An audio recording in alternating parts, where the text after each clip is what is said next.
2 hours after meeting the lizardman, Ains sighed quietly within his room. That was because he had just finished communicating with Floodor and Ainsec via message. Why do I have to teleport over there in person to prove my identity? Especially Floodor. I thought he'd be used to it by now, but I guess I was wrong. When he used message, neither of them believed that he was Ains, so he had no choice but to teleport to where they were and speak to them in person. The way in which they apologized for the inconvenience in the same way and asked Ains to only use message in times of emergency made him feel like they had planned it out beforehand. Ainsec aside, you'd think Floodor wouldn't want to waste time on other matters, considering the book which I gave him. Of course, Ains was wise enough to remain silent. Speaking of which, while he had heard of the tragedies caused by the use of message in the past, it was hard for him to understand why they could not put their faith in the spell until now. That said, it probably was not something they could accept so easily. In addition, it would be quite damaging if they, as his collaborators, were deceived in such a way. In that case, all he could do was suck it up and accept that the MP cost of teleportation magic is a necessary expense. His dejection was also related to the results of his conversations with the two of them. The use of teleportation would have been worthwhile if it had yielded good information. Unfortunately, that was not the case. Ainsec knew that there was a dwarven kingdom in the Azalisia mountain range, but he was not sure of its location. The kingdom had not attempted to forge any national-level ties with the dwarves either. Even if they had, those would probably be limited to small deals within the Ming city of Rebra Malashal. Ties like these would be closely linked to the city's profits, in any case, and so it would be hard to try and cut in on them. TL note. Rebarimarashiyuru. Floodor felt the same way too. Although he had heard of dwarven culture and their government, the fact was that he knew next to nothing about them. There was something about how a powerful dragon had caused great damage to a dwarven city, but he had no clue about the name of the city, or the name and abilities of the dragon. It would seem Floodor had not investigated the matter because it did not interest him. However, they could probably begin researching it through Imperial channels after this. At least, that was what Floodor suggested, but Ains shot that suggestion down. It would take too much time, and having an exposed traitor like himself perform said research might lead to trouble. In the end, the only person he could count on was Zenbero the Lizardman. It's about time I sent a message to those two and told him about the dwarves. I'll contact Shaltir first. The right person for the job. That was high praise and cruel criticism at the same time. Ains closed his eyes though he had no eyeballs and thought about the matter for a few minutes. Then, he opened his eyes and cast the message spell. Shaltir Bloodvatlen. Is that you, Ains Sama? Where do you need gate opened at this time? Shaltir was the strongest of the floor guardians, and the only one to administer multiple floors. The fact that the first thing she asked was where to open a gate was terribly sad. At the same time, Ains felt a little guilty about assigning that task to her. No. This time, I shall entrust a weighty duty to you. A weighty duty? Umu. You shall accompany me on my travels, and ensure my safety. The silence lasted several seconds. Don't tell me she didn't hear that. What's going on? Just as Ains began to wonder if something was wrong, Shaltir's voice off-key, probably from overexcitement, rang through his head. Your servant shall fulfill this task, even if she must grind herself to dust in the process. Umu. Then I shall explain in greater detail. Come to my quarters in Erantal. If he did not specify that, it was quite likely that she would teleport to Ains's room in Nazarick. However, that had only happened once. He had sent a message to Nabril telling her to come to his room, and after waiting and waiting for ages she had not arrived. It was only after he sent another message to her that he discovered she had been waiting at his room in Nazarick. Ains reflected on it, and realized that the fault lay with the order which he had given. Thus, he resolved never to make that mistake again. Understood. Your servant shall come immediately. Also, give Mayor your task of maintaining surveillance on the great underground tomb of Nazarick. Inform him of whatever he needs to know when you hand your duties over to him. Considering the time need for that, come over when you've settled your affairs over there. I don't have any appointments which will take me away from my chambers, so I will wait until you arrive. Yes. I, Shaltir Bloodvathlen, shall carry out your orders faithfully and without delay. The handing and taking over of duties is very important.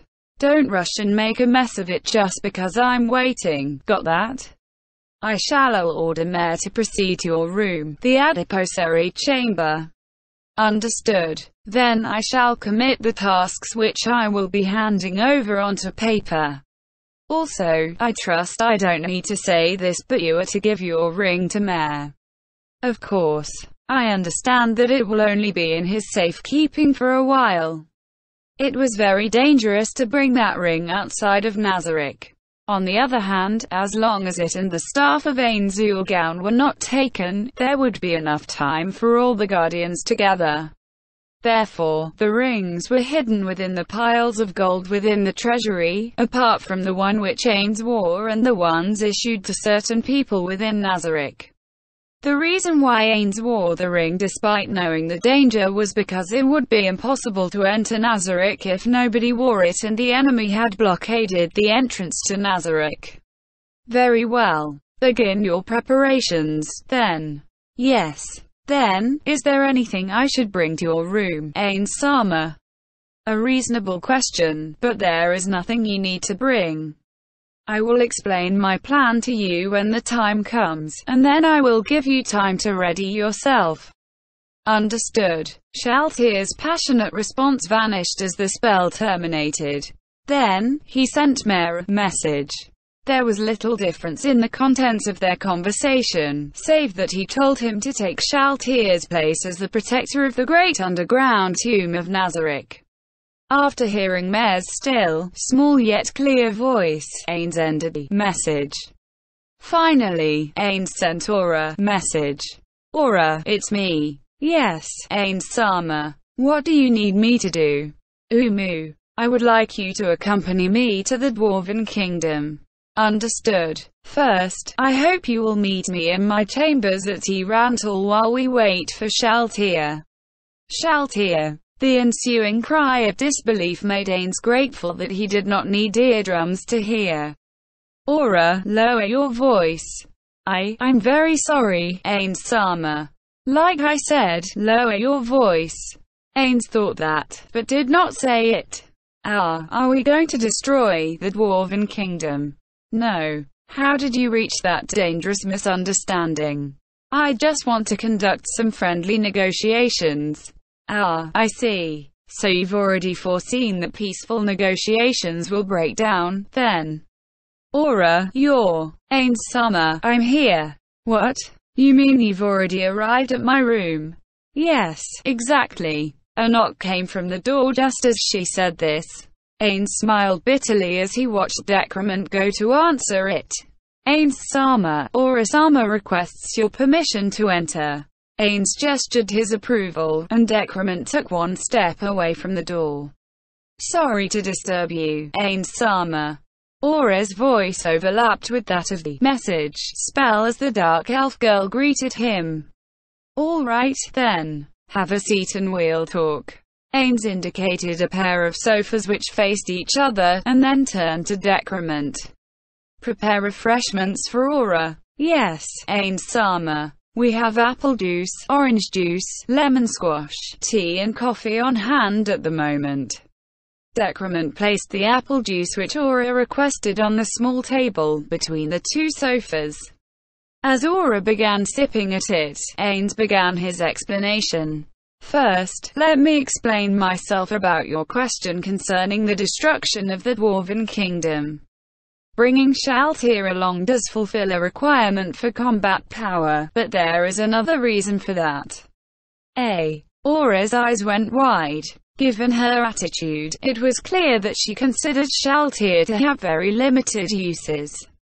Still, Ains found it hard to hold back the warmth surging within his chest. It reminded him of Bukabuk Uchigama and Peronchino's relationship. Every now and then, Bukabuk Uchigama would ask, "Has my stupid little brother given you any trouble?" When people replied with the "I don't think so," she would immediately respond, like Aura had, with the "Seriously?" It was hard for Ains to contain himself as he realized that Aura and Shaltir were carrying on that same relationship. The memories fell like powdery snow, filling his heart with bliss. His joy welled up, and just as he was about to laugh, the emotion was suppressed. Shit. Ains quietly cursed as his moment of happiness was ruined by his emotional suppression. It had helped him out many times in the past, but he found it tiresome when it got in his way. Ains knew he was being selfish and hypocritical, but he still found it hard to accept this interruption of the memories of his former friends. Ains-sama, what's wrong? However, his displeasure vanished like smoke in the wind as he heard the girl's tremulous voice. He could not allow himself to express these negative emotions in a way which even a child could see. Ains took a deep breath, and smiled to Aura. "No, my apologies. It's nothing. As I was saying earlier, I'm bringing Shaltir along this time around to investigate her adaptability. She was created to be the strongest guardian. At that time, if she had fought properly, even I might not have been able to beat her." "Well, if it's for something like that." "No, it's not like that. If I were Shaltir, I would have summoned my Einherjar right away, and then prepared for battle while it engaged my enemy, then attacked with magic as my MP permitted, followed by the use of my skills. Then, I would have triggered my blood frenzy in some way and then charged into melee with the Spewit Lance while my attack power was increased." Ains smiled, a little uncomfortable. "If that had happened, I would have run away without a second thought." His skill as a player aside, Ains's character could only be considered to be in the upper portion of the middle tier of all players. Shaltir's character build and equipment placed her in the lower portion of the top tier. If she was fully equipped with divine class items, she would be in the middle portion of the top tier. If she could change her gear to match her opponent, she might well be able to fight on even terms with the upper echelons of the top tier. However, her reputation as the strongest guardian has instead hampered Shaltir's growth. The most effective use for Shaltir is to deplete the enemy's resources, so she has to be launched out like an arrow. Once she is deployed, she has to be left to run amok through the enemy lines. However, is that really the right thing to do? It might be the best way to fully utilize Shaltir's strength, but can we really say that it's the most suitable method to use?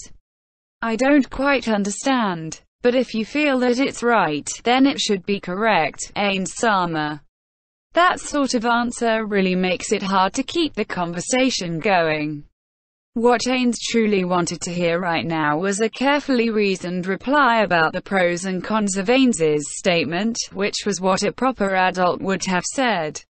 Still, children were expected to be frank, after all. Is that so? However, I don't think that is the case. When I said that it was the best way, it was only in terms of fully utilizing her strengths. However, it might not be the best way once Shaltir starts accumulating experience. Ains was making progress as a warrior. No, it would be best to say that he had learned to make full use of all his abilities. While his physical abilities might not have improved, other parts of him were still growing. Unlike how they had been when they were merely data, the NPCs now had minds and the capacity for independent thought. The same applied to Shaltir. The Shaltir of tomorrow would be different from the Shaltir of today. Having her do different things instead of repeating the same old tasks might help her grow. Of course, she might fail, although I do not wish for that. Still, even if she does mess up, all we need to do is to have someone beside her to pick up the slack. That is precisely why I asked for you, Aura. Aura had a better relationship with Shaltir than Mare. Ains had selected the elder sister of the twins because she could keep Shaltir in line. Having listened attentively to all of this, Aura forcefully nodded in acknowledgement. Still, while I said that I want her to accumulate various experiences, that might violate the social contract, and it would cause problems for the company for the group. What does that mean? Think of it this way. It would not be good to force Shaltir to do things she does not want to do. Obeying you is what we should do, Ains-sama. Don't you think it would be wrong to make her do something that goes against Peroncino-san's wishes? If my orders conflicted with Bukabuka Uchigama's desires, how would you feel about obeying them, Aura? Well, I would. Aura nervously lowered her head, and muttered something along the lines of, "It's hard to say. All right, don't worry about it. It was just a comparison. My reason for picking Shaltir this time around was to challenge her and see if she has grown." I see. That's Ains-sama for you. Your complex insights run so deep. A superior had to let his subordinates experience challenges in order for them to grow. This was one of the secrets he had gleaned from a book he had read not long after coming to this world. The reason why he had not given Shaltir an opportunity like this until now was because the situation had been very dangerous, and also because there was no time for such things. Now, however, no, there would be no better chance than this. I'll tell you the rest when Shaltir arrives. That way, I won't have to explain myself twice. Just as Ains said so, knocking came from the door, followed by Decrement going over to check on the visitor. It is Shaltir-sama. The person he was waiting for had arrived. Ains indicated that Decrement should let her in. As the door opened, he saw someone in the doorway. Shaltir Bloodvathlin is ready to go? Ains, who was prepared to thank her for her coming all this way, froze up for a moment, and it took him a while before he could gather his wits and speak. Why are you in your full battle gear? Not only was she in her full plate, but she was even holding her spear lance. Yes, I am fully prepared to protect you, Ains-sama. I shall exterminate anyone who dares to oppose you, Ains-sama. Ains glanced at the panting Shaltir, her eyes wide open. Then, he glanced to Aura, as if to say, what should I do about this? It was not as though he could say Shaltir had gotten the wrong idea. You're being too hasty. How about taking action after Ains-sama finishes speaking? Shaltir pouted as Aura took a jab at her. Before the two of them could start quarreling, Ains raised his hand to get their attention. Shaltir, you might have the right idea, but things are different this time. Forgive me for not explaining things to you. Ains hurriedly explained the objectives of this operation to Shaltir and his plans to forge friendly relations with the Dwarven Kingdom. A baffled look appeared on Shaltir's face after she took it all in. If that's what you want, is it really alright to bring me along? I have many reasons for choosing you. Having you protect me is one of them. But the greatest reason is so that you can gain experience. It is my selfish opinion that you consider yourself unsuitable for this task due to your blood frenzy. Perhaps after you give it a try, you might discover that you are surprisingly suited for this sort of thing. Shaltir's eyes went wide. I understand, Ains-sama. I shall make sure you do not regret your decision. Umu. Then, Shaltir, I will be placing you under Aura's command for this journey. Since Aura is in charge of you, I hope you will obey her. Understood. Shaltir bowed to him. Ains wondered if her response was too high-strung, but it was better than a dispirited answer. Still, it would be troublesome if it all turned out to be for nothing. I appreciate your eagerness, but you should calm yourself down, Shaltir. Then, let us consider the matter of followers. Who else should we bring along? Ains-sama, may I be allowed to speak? Ains was somewhat startled because the response had come from an unexpected quarter, but he coolly turned to face Decrement. What is it? Is something the matter? I was wondering how you would feel about bringing some of us maids along to serve as your attendants during your trip to the Dwarven Kingdom. Traditionally speaking, those in power have always brought followers with them to handle miscellaneous tasks.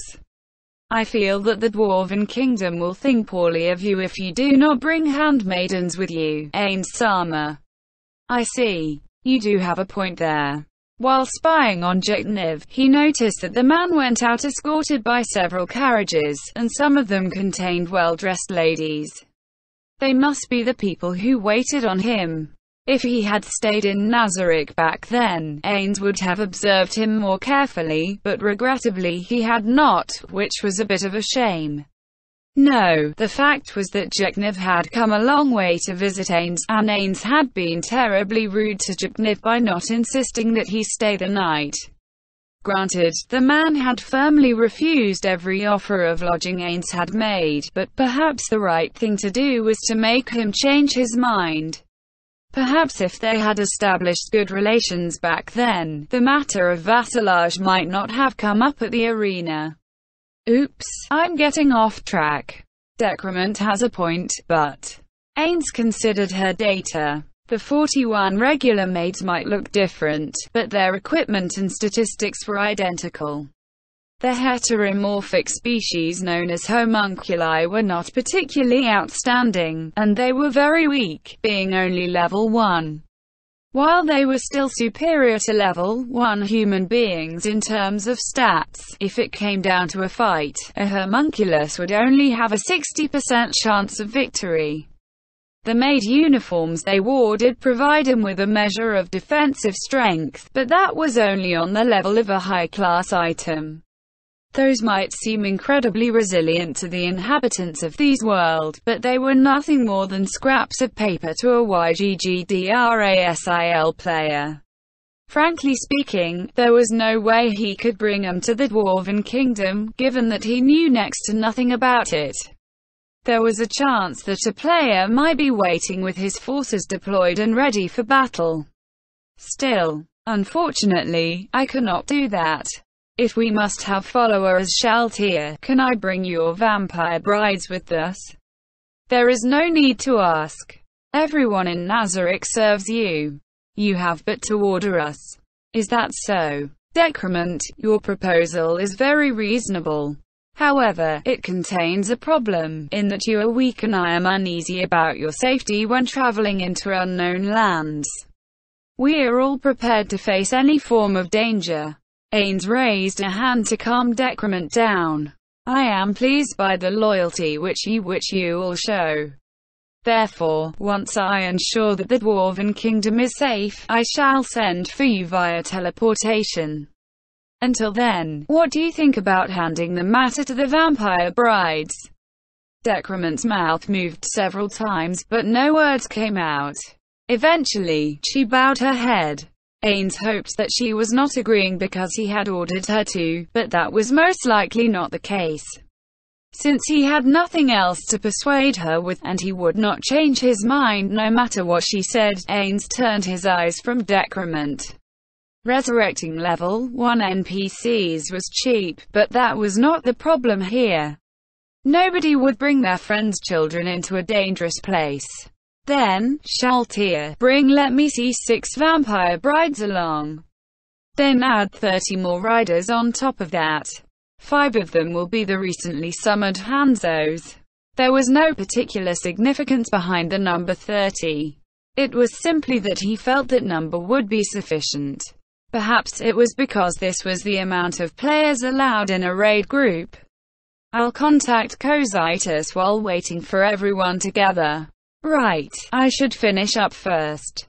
Once everyone is assembled, the two of you will travel to the Lizardman village through Shaltyr's Gate. After that, we'll head north to find the Dwarven Kingdom. What do you think? Understood. Yes, let's do that. The two Guardians replied in the affirmative. They did not suggest a better idea, which Ains had hoped for. While the two of them were hardly yes women, the fact that they had said exactly that in response to his suggestion made Ains feel a little uneasy. This was because Ains did not have much confidence in his own idea. Then, do you have any suggestions on who the other followers should be? My magical beasts. My undead. The two of them spoke up at the same time, and then glared at each other. Just as he thought they would start arguing, Shaltyr looked away first. After you. What? Did you eat something weird? It's just that I was ordered to listen to you. It just feels gross. Shaltyr's eyebrow twitched, but she said nothing. In that case, how about having 25 of your undead ride my magical beasts? I don't mind. Shaltyr looked to Ains. But that would be more than the number you mentioned, Ains-sama. Would that be alright? It's fine. We'll do that, then. Since the two of them seemed to have reached a consensus, Ains continued speaking. Then, let's get to work on our own accounts. I'll give you 2 hours to select your personnel. Keep in mind that you may not be able to return for a while after leaving, and do not think that you can teleport back to Nazarick with teleportation magic. Aura, you need to be particularly careful about this as one of the living. If that's all, let's split up. I have a lot of things to discuss with Pandora's actor. At the same time, he made a mental note to contact Albedo about this with a message. At last, the time has come. After she was sufficiently far away from the Supreme Being's room that her voice would not reach it, Shaltyr clenched her fists and shouted in joy. It's been so long. But at last, I can make up for my past failure and let everyone know that Shaltyr Bloodvathlen can be of use to everyone. Shaltyr gazed off into the distance. Aura was quite aware of the feelings contained within Shaltyr's voice, which was unusual for her. Although Shaltyr had already been punished for her mistakes and Ains-sama had personally told her that it was not her fault, Shaltyr still wanted to erase the mistakes she had made. As a fellow Floor Guardian, Aura could understand her feelings very well. Still, she was a little uneasy. It's been a long time coming. All the work I've been given until now had been so easy that anyone could do it. However, I feel that the work Ains-sama gave you was very important, Shaltyr. Well, it is as you say, to some extent. Still, was that work really important? Protecting Nazarick is pretty important, no? After all, being the first line of defense against any invader is a task you'd give to reliable guardians, right? NNGG. Shaltyr could not deny that. Then, she nervously pressed her fingertips together and pulled them apart again. Does Ains-sama really think that way? Probably. Ains-sama said that you were very strong, Shaltyr. Shaltyr smiled broadly. That response let Aura sigh in relief. If she had let her go on like that, Shaltyr would surely have gone to a lot of trouble for nothing, and that would only inconvenience Ains-sama. If that happened, she had no idea how she would apologize to him for it. In addition, she felt pity for Shaltyr. But when I was in the human city, Demiurge singled me out. He must have felt I was useless. If that was what Demiurge, the greatest mind of Nazarick, thought about me, then wouldn't the others, especially Ains-sama, whose wisdom surpasses that of Demiurge, feel the same way? You can't really say that. Perhaps it's because Ain-sama is smarter than Demiurge that he felt that way about you. In that moment, Shaltia moaned wetly with the ho. As expected of Ain-sama. Aura was starting to feel a little tired. However, she had the feeling that being direct with Shaltia would not work, so perhaps an indirect method would be effective. Still, that means that the others feel the same way as Demiurge. I can't deny that. Or rather, that was definitely the case. Aura spoke up before the wide-eyed Shaltia could continue. Ain-sama wanted to test your flexibility by exposing you to various situations, so I think encountering difficulty isn't a bad thing. Until then, if you take notes and learn from around you, you'll be able to impress Ain-sama and the others. So I should study up before that. That's right. Think about it, you're traveling with the greatest person in all of Nazarick, right? Doesn't that mean you can learn something from Ain-sama? I see. But, what should I do? Shaltia, that's where the learning starts. That's right. At a loss for words, Aura had simply thrown that question back to her. That ought to be okay. Right. A flicker of unease passed through Aura's heart. Still, the ball was in Shaltia's court now, and there was nothing else she could do. Will she behave herself? Aura offered up a prayer to Bukabuka-Chigama, the supreme being who was also her god. Bukabuka-Chigama-sama, please watch over Shaltia, who was made by your little brother Peronchino-sama.